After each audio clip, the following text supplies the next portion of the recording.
10 seconds.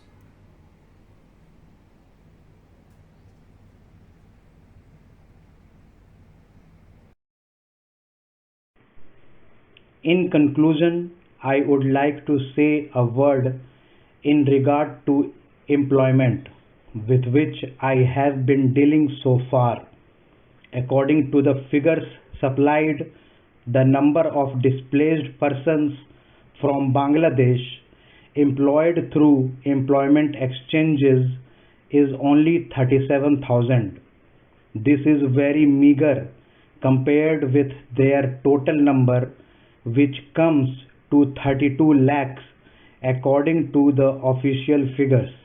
This is with regard to Bangladesh refugees.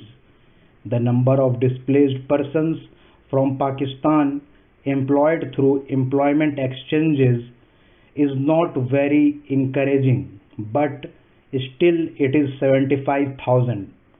I would urge upon the Honorable Minister to take this into consideration and see that something is done to find employment for these people.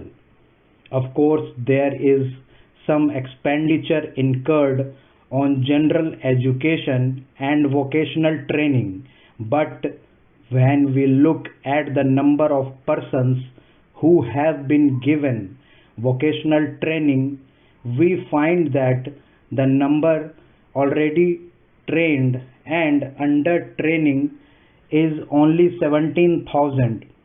This figure also seems to be very small considering the magnitude of the problem before us.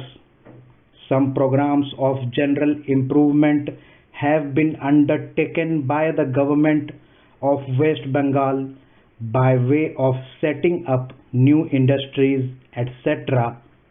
These programs should be looked into and put into operation with a view to giving more employment to these displaced persons.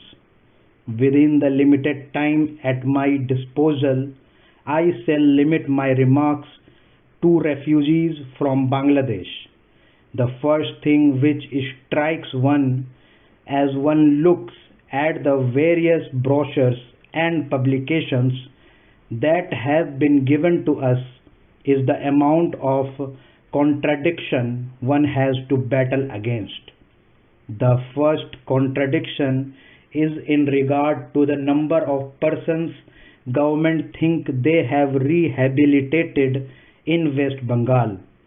Granting that it is difficult to make a final assessment of the number of refugees who have come from Bangladesh, it is still true to say that at least there should be some sort of parity between what the Union Ministry says and what the West Bengal Rehabilitation Ministry says. Only a few days ago, the West Bengal Minister of Rehabilitation said that there are 22 lakhs of refugees who have to be rehabilitated, but the central government's figures are 31 lakhs. Unless the government know the number of people they have to budget for, it is rather bewildering to know how they mean to plan in bringing about their rehabilitation. As a matter of fact, many other sources believe that the figure is far higher, but in any case, there should be some parity and some idea as to the extent of the rehabilitation problem which still remains before the people of West Bengal. The other contradiction is this.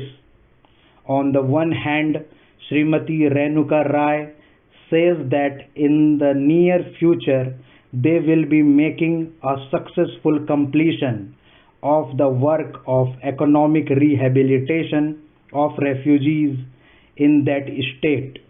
But only last year Sri A.P. Jain said that as yet the problem of the displaced persons from Bangladesh was a matter which was giving some concern.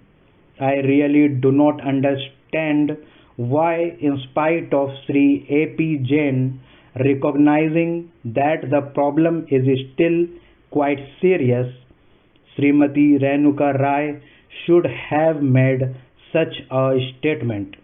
Yet, when we heard the Honorable Finance Minister, we find that there has been a big shortfall in rehabilitation budget.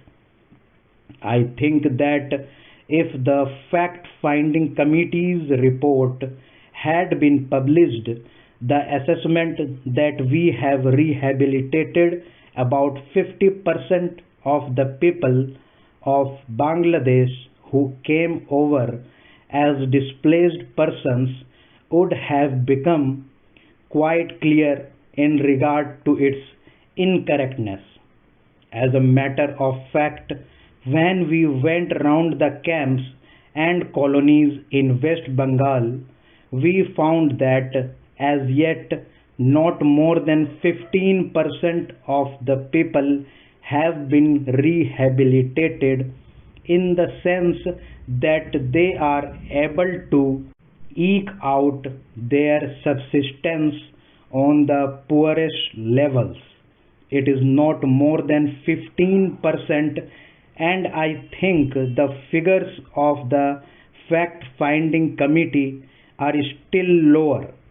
I think this is something that we have to take very seriously and put our minds to and apply all the resources that we have to find out how we will be able to tackle this problem of rehabilitation.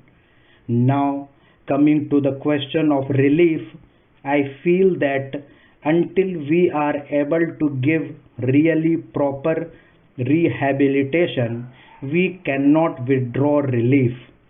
It is no use arguing whether relief leads to lethargy and moral slackness.